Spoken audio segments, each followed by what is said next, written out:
So as the Premier League season nears its conclusion, focus now will head to the summer and the transfer window. We already know that it's going to be a big summer for many teams, especially Tottenham. Quite a few players will end up moving on and leaving the football club, so that means Tottenham will need to go out and sign some tip-top talent to improve this side. So today on the Sunny Talk Spurs YouTube channel, I'm going to be looking through the latest transfer rumours, reacting to them and seeing how likely they will be. But before we go any further, if you are new to the Sunny Talk Spurs YouTube channel, then drop us a like, subscribe, hit the notification bell and let me know in the comments down below. Who do you want us to sign in the summer? So yeah, as I mentioned there, it's obviously not been a great campaign for Spurs up to this point especially, but hopefully going into the summer, Tottenham will react and have a very solid transfer window. I thought we had a quite good transfer window last summer, but like always with Tottenham, we did not do enough. We only signed one player of real first team quality and quite a few youngsters. So it's going to be interesting to see how Tottenham change their transfer policy and what will happen going into the summer. But before I react and talk through the rumours, there was a big bit of breaking news that came out this week, and it was of a shock, I would say, and it was that Tottenham now have a new CEO, or we will have a new CEO going into the summer. So this makes the transfer market even more interesting. And the key part of this is he used to be the CEO of Arsenal. So David Ornstein tweeted this. He said, Tottenham Hotspur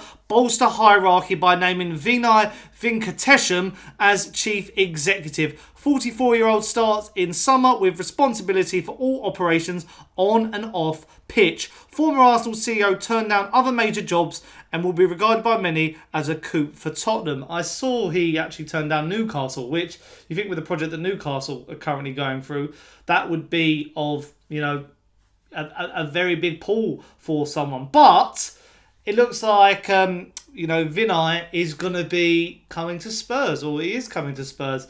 Now, obviously with the Arsenal connections, many Arsenal fans that I know have laughed it off really and been like, how the hell have you gone out and done this? But I'm on the fence about it because it's hard to know what is going to happen. It's another person coming into Spurs to be on the board alongside the likes of Scott Munn, who I'm not really sure what he does at the football club. But, you know, Daniel Levy, is this an idea that he's going to take another step back, or is he going to, you know, with the talk that it says on and off the pitch, that is what's quite interesting. The only problem with Vinai is he was really keen for Arsenal to join the European Super League, and also he was keen to make sure that Arsenal didn't overspend and remained, you know, quite tight with their budget, which Daniel Levy loves. So that's going to be very, very interesting. You're going to have to let me know what you think in the comments down below, because Arsenal fans are quite, you know, are laughing about it. But this is also the guy who brought Arteta to the club, brought Edu to the club. So, you know, like many things, there's positive and negatives. You could take Johan Lang and say these signings he did were positive and these signings were negative. Same with Fabio Paratici. It works both ways. So, yeah, it's going to be very, very interesting. So, yeah, that's that bit of breaking news. Now, let's look at some transfers. But before I go any further, nearly 80% of you watching this right now are not subscribed to the Sunny Talk Spurs YouTube channel. I've got to say, what are you doing? What are you doing? I'm only joking. But, you know, this is the best time to get on board with the Sunny Talk Spurs YouTube channel. I'm uploading nearly 4 videos a week, all on different things, transfers, match reactions, you name it, I am all over it. So get down below, subscribe, hit that notification bell. I would love you dearly, and welcome to this Tottenham Hotspur family. But let's get on to talking about some transfers. So I actually want to start with some news that broke this week of an outgoing, and that is of Destiny Udogie to Manchester City. Yeah, you heard that right. Manchester City are looking for a new left-back and they're looking at Udogie. And the tweet read this. Manchester City have added Tottenham's Destiny Udogie to a short list of potential signings as they look to strengthen at full-back this summer. And the source was Fabrizio Romano. So, yeah, that's quite interesting. And what was quite funny about this was the news came out on the day that we played Eintracht Frankfurt. And who was the best player on the pitch in that game? Destiny Udogie. It's been not as good a season for him this campaign compared to last. He has been injured a lot, and the rise of Jed Spence has meant that he's covered him at left back and played right back as well, hasn't he, Jed Spence? So he's quite versatile in those positions. But Destiny Udogie is still a talented footballer. I've been a critic of him this season because he hasn't been up to the standard we knew he was last year. And the fact that Manchester City want him is of concern, but I don't think he'll be leaving. And, we know Daniel Levy, he won't want him to leave either. I think this report also goes on to say that Tottenham are keen to actually, keep him at the club. So I'm not too worried about this. I mean, Manchester City, they're in a bit of turmoil, but at the moment, they play Gvardiol at left back, and he plays there quite well. You've got Ruben Diaz there, John Stones hasn't been fit, so I'm not sure where he really would fit in. But, yeah, I'm quite confident that this transfer won't happen. So, watch this space, but you never know. And then there's a name that keeps cropping up, and that is of Johnny Cardoso of Real Betis. And for those who don't know, I've done many a video on him already. There is an agreement in place that was based around the Giovanni Lo Celso deal that meant that when we gave Giovanni Lo Celso to Betis, we get first refusal on Johnny Cardoso. But a report read this week that Johnny Cardoso is considering rejecting a southern move to Tottenham, who have a €25 million option to buy the midfield as part of the Giovanni Lo Celso deal last year. Now, my biggest issue, and I've said this the other day in reaction to the Eintracht Frankfurt game, I think Tottenham's biggest issue this season has been our midfield. I think there's some good calibre of player in that midfield, but the system is not really working for the midfield. I think, Bentancur looks better against Eintracht Frankfurt, but he's not a 6. We just don't have a 6. Johnny Cardoso can play this 6. I think we should be getting him in as a priority this summer, just to, really improve in that position. I worry that our midfield is just going to, carry on being ran through and just not work out. We've got some good creators, we've got some good 8s, but we've not got a player who can shield the defence, who can distribute and dictate the play, and Johnny Cardoso can do that. So I really hope this signing happens. He's been really good for Betis, and I'm just hopeful we can get this one over the line. I'm hoping this report from, not the most reliable source is just a load of baloney. So, yeah, watch the space on Johnny Cardoso. I'm hopeful it can happen. Now we have a big breaking news from David Ornstein, and it's in regard to Dean Huijsen of Bournemouth. And it said, Arsenal, Chelsea, Liverpool, Newcastle and Tottenham have all met with Dean Huijsen's representatives ahead of a potential summer move. His release clause is £50 million. Now, I'm going to pull water on this straight away. I don't think it happens. I think Huijsen has got better offers than us. And if I make a prediction, I think that Dean Huijsen would probably go to Liverpool. I'm not 100% sure because Arsenal, he's not really getting in over Saliba and Gabriel. Newcastle's a possibility as well, but I think that London draw, I think Arsenal were going on to bigger and better things. That would be more of a thing for him. I've seen Chelsea linked as well. So, Tottenham, I'd love it. I think it'd be great as an option, but it depends on the future of Christian Romero as well. I don't think he's going to come to Tottenham. It's a real shame. I'd love it, but Dean Huijsen to Spurs for $50 million, I'll be all over it, but it's not going to happen.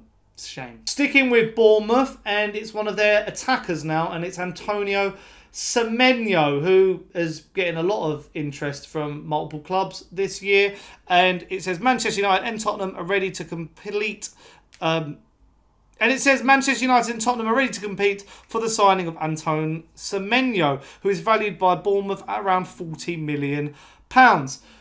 Now, I'll be honest, I think Bournemouth's best attacker is probably Justin Cliver under Andoni Iraola. Obviously, Andoni Iraola's being linked with the Tottenham job as well. Antonio Semenyo, I don't think his output's that good. And considering the wingers we have at the club, we probably need more of an attacking threat than Antoine Semenyo. So I wouldn't really be looking to pay $40 million for the player.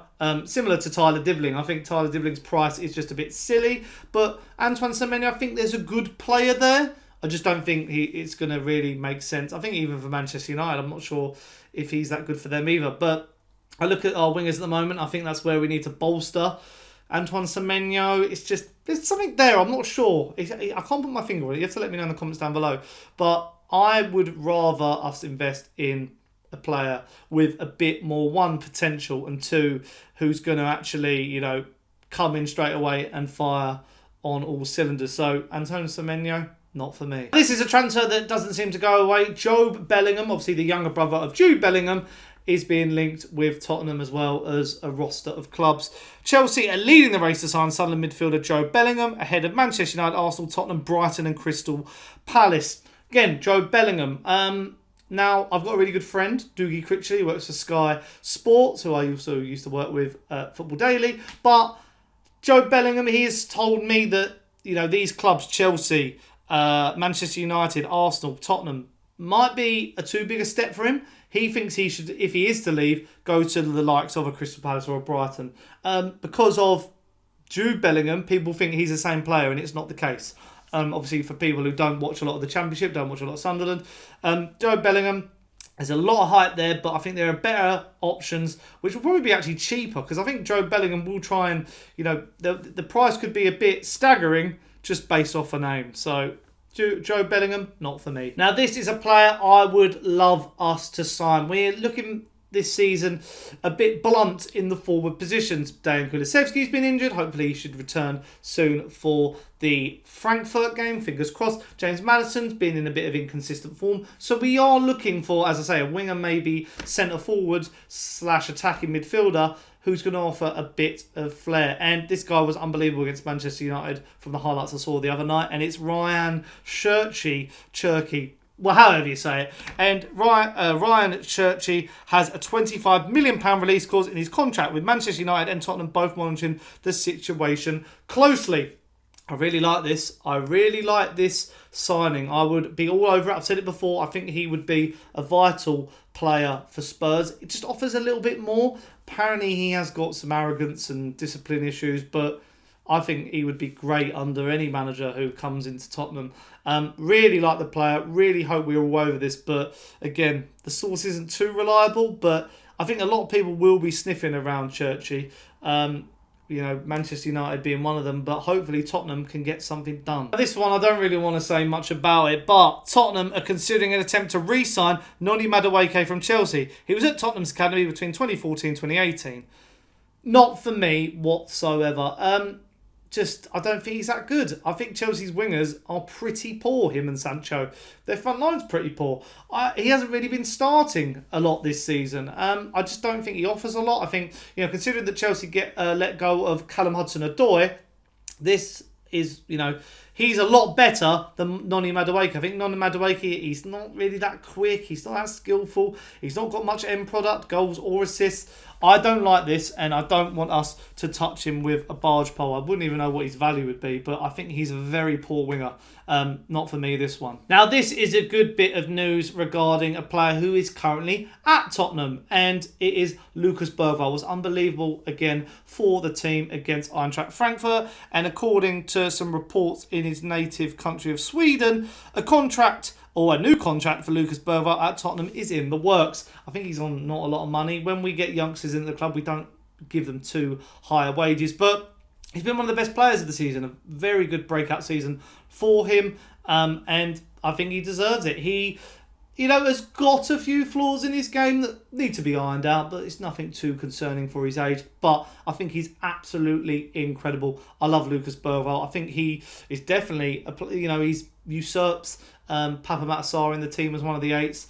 Just think he is so good and aggressive. He's got good passing. He's a good dribbler. He's good in the final third sometimes as well. Could have got a few more goals when he hit the crossbar against Eintracht Frankfurt.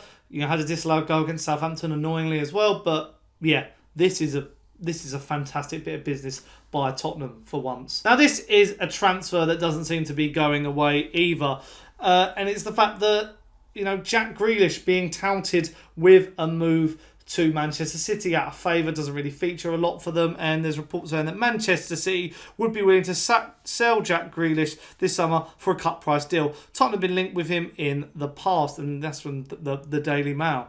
I think the wages are too high for a starter. They say cut price deal. Jack Grealish would have to take a pay cut. Does he suit us?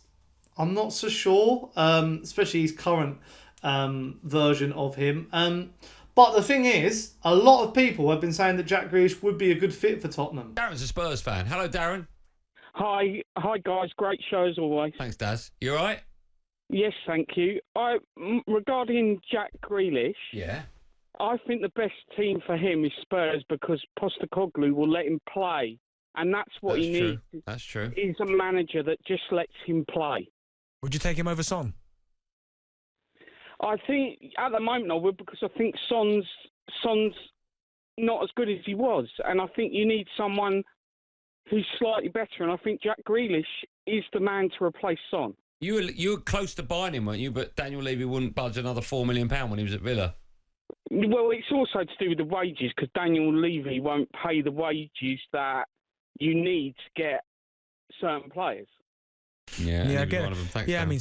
Son, 32. Yeah, there's no, you can't hide the fact that he hasn't been as effective as he usually is. No, but I mean that comes with age. But Grealish is 29 though.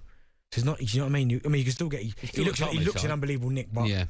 Now, this is a player that we were linked to in January, but we missed out on him, and it's Randall Kolo Muani. Obviously, PSG player, but he's on loan at Juventus. And there's reports saying that Randall Kolo Muani's future at Juventus is becoming increasingly unclear, and Tottenham Hotspur have asked to be kept informed of his situation. Now, it all depends on another transfer. I might as well link these two together, because there's also reports saying that Matthias Tell. Tottenham Hotspur are happy with Matthias Tell and are considering a permanent move for the player, but no final decision has been made yet by Tottenham. Understand Tottenham definitely want to renegotiate with FC Bayern and are not willing to activate the 50 to 55 million release clause as a buy option. Tell has no future at Bayern under the current leadership and Vincent Company. The club are pushing for a sale this summer.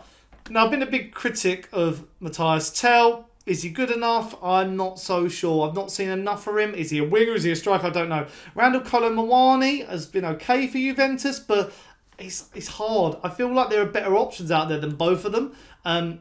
Randall Kolo Muani more of a striker. Matthias Tell, bloody hell, who knows what would be good.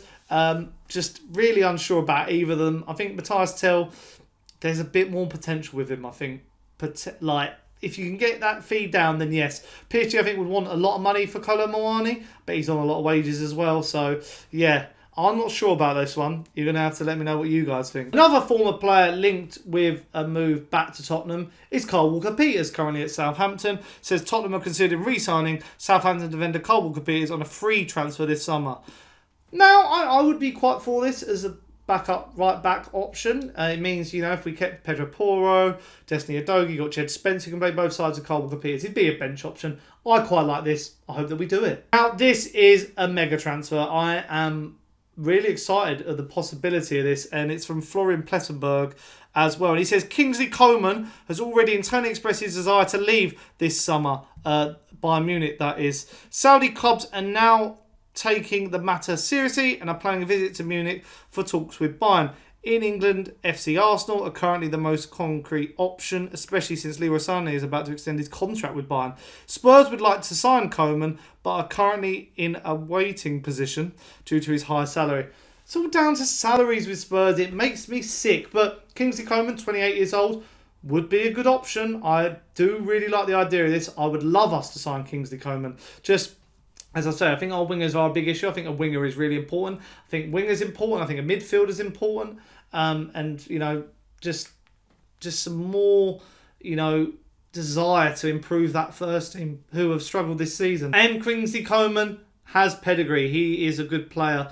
Bayern Munich, getting rid of some of that old guard now as well, replacing it with a bit of youth. It just depends with the Matthias Tell deal, as I said before, another French option up top for Spurs. But yeah, really like the idea of this, but God knows if we'd pay the wages. So next up for my final transfers. These players are not linked with Spurs, but I think they would be two really good options, and they actually improve those two positions I just mentioned, the wing and the midfield. And that is Ademola Lookman of Atalanta and Douglas Luiz of Juventus. I think they basically do what they say on the tin. I think Ademola Lookman is a fantastic winger. He's direct. He's basically something that we could do with. Has got good goal contributions in his last couple of years. Would be a fantastic option, has Premier League experience as well, has just developed into a really good player out in Italy. I'd like the idea of this. And then Douglas Luiz, really good at Aston Villa, hasn't worked out for him at Juventus. I think he'd be really good in that sixth mould as well. Depends on the Johnny Cardoso deal. I'd probably rather go Cardoso, but Douglas Luiz is always an option. I think he would be a very good pickup for Spurs. But yeah, that's all the transfers. You're going to have to let me know in the comments down below. Who do you want us to sign this summer? I mean, there's quite a few transfers doing the rounds. There's not many options out there, are there? It's just really slim pickings for me to go through with this one. But yeah, you have got to let me know what you think, because it's a right minefield on Tottenham Twitter at the moment. But yeah, stay tuned, as I say, for a bit more content that's going to be coming up from the Saints Talk Spurs YouTube channel. My next video will be reacting to the Wolves game on Sunday. But until then, leave your likes, subscribe, hit the notification bell. And until next time, up the Spurs. I'll see you guys pretty soon. Ciao.